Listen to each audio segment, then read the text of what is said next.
welcome to Baseline Beatnik. I am Brandi Price and I am your host for Let's Talk Movies. Today we are going to be talking about The Mitchells versus the Machines. This is an animated film and you can watch it on the television, you know, that thing, that big crazy thing. One thing that I will say before you watch this film in particular is if you have any sort of photosensitivity or anything like that where you go into seizures or whatnot, I would definitely not recommend this film, especially during the beginning, because there's a lot of like flashing and stuff, and I don't want to risk that. You guys take care of you. Don't do it. Okay, that being said, let's read the synopsis. We're going right off of IMDb, guys. I'm just going to read it. It's going to be fun. So, The Mitchells versus the Machines is about a quirky, dysfunctional family's road trip, which is upended when they find themselves in the middle of a robot apocalypse and suddenly become humanity's unlikeliest last hope. Actually, that's a really great summary of this film. That's exactly what it is. It's this quirky family who you really identify with from the very, very beginning. And I love that. Like I mentioned in the first video, where I was dressed exactly the same because I'm recording these on the same day. Shh, don't tell anyone. I mean, I'm not telling you, right? I'm not telling you. It's just our little secret. We are going to be doing a rating system, finally. I've not really done those things in the past, but we're going to be doing berets, a la Beatnik style. So a 1 is a definitely don't watch this. It's terrible. I didn't believe that I wasted my time, nor should you, so just don't even bother. Versus a 10, which is amazing. Get out there and see it right now.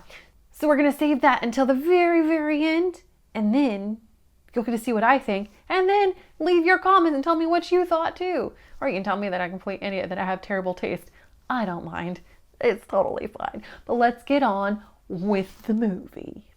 So this movie was directed by Mike Rianda and Jeff Rowe, who Mike Rianda also was one of the writers on the film as well. This has Abbi Jacobson, Maya Rudolph, Danny McBride, and even has Olivia Colman as the voice of the evil mastermind. Fun. Yes. Thank you. Let's talk about the voice acting for a little bit. So if you didn't know this, and I don't know why you wouldn't, voice acting is incredibly difficult because you have to do everything via your voice alone. You could have the blandest voice in the entire world, but a very emotive face and be considered a top-tier actor. That is not the case with voice acting. And it is very evident in this movie how a strong voice actor can really bring to life the characters. I love Maya Rudolph.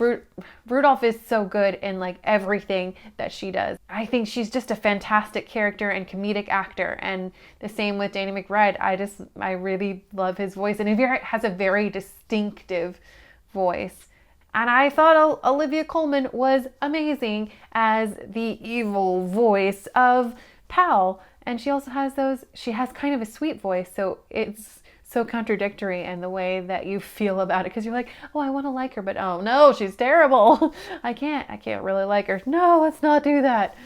I thought the direction in this was fabulous. I loved the comedic elements of it. I loved how everything was taking the correct amount of time. The comedic timing was on point. And a lot of that has to do with the director. Because with animation, you have to know exactly what's going to be going down in the event of that. Otherwise, it's a lot of work. Let's talk story. I think the story of this was also super simple, but some of the best stories are. One of the things that I loved about this film was it had a great moral of the story. For example, in this particular one, you have the Mitchells, who are a very quirky and underrated family. They're just kind of the weird neighbors. But then you have the Posies, who coincidentally are played by John Legend and Chrissy Teigen, who represent the picture perfect family, and everything is so well put together, and they do the yoga and they drink the frappuccinos and drink green tea and all of those things that are supposedly like very, very good for you, which you know a lot of people do, and they actually are pretty good for you. So, and in fact, I kind of do some of those things, but it doesn't matter. What they represent is at least what I thought. They were going to be like this picture perfect family, like when you have on Instagram, the social, where it's like they're so perfect and then you meet them in real life and they're just not. But that's not the case in this film. I don't know if that's a spoiler. It's not really, because it kind of happens early on, but I don't think it's a spoiler. Even so, in this film, while they are perfect in real life, they still get captured by these alien, or not, they're not aliens, they're machines. And then the dad, who, like I said, is played by Danny McBride. He's so technology averse, and which comes in handy during this whole apocalyptic takeover by the machines. Yeah, it's great. One of the other themes in this movie that I really loved was that it shows that communication matters. If you're not communicating with your family, no matter like how weird or how alike you are, you're not going to agree with one another, and you're not going to communicate, and you're not going to make any strides or have any growth in your relationship if you don't communicate better. And that's kind of what this movie exemplifies. And I love that. I think communication is key for so many misunderstandings and so many things that are going on terribly in the world, which there are some bad things happening right now, as we all know. I don't really want to get into it because we're not talking about that. But yeah, this movie, it touches on a lot of those really cool and beautiful themes, and I love that. Let's talk about the animation. I really loved how there were mixed styles of animation. So you have not only the animation that we've grown to love over the years. This 3D animation is very realistic. It's very, cartoon realistic.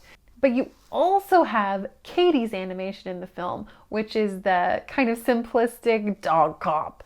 Rawr, rawr, rawr, rawr, rawr. And then you have, and that's so the combination of those two is super entertaining. I love having both of those. It's like watching a narrative feature that has like a little bit of just weird characters like dressed up in something funky.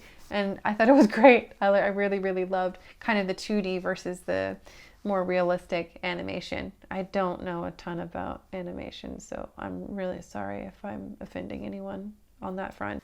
I loved the voice work. I really kind of loved the themes. I loved this whole movie. I thought it was done really well. And now here comes the beret rating. German album cover. Okay, that was just something that I thought about during the end of the movie when they were talking. We don't have to talk about that. But anyway, what did you think about the movie? Do you agree with me? Do you disagree? Comment, like, subscribe, do all the things. Share it with your friends. I don't know. It'll be fun. Yeah! Thanks for tuning in to Baseline Beatnik. I am Brandi Price. You can follow me on social at _Brandi Price on most of the things like TikTok and Instagram, and you can find me on Facebook under that. Oh, speaking of Facebook, we do have a Facebook group for this particular segment on Baseline Beatnik called Let's Talk Movies, where we talk movies on Facebook. So if you are on the Book of Faces, go ahead and join us in that conversation. Yeah. So that's it for now. Remember, be kind, you beautiful beatniks. Bye-bye.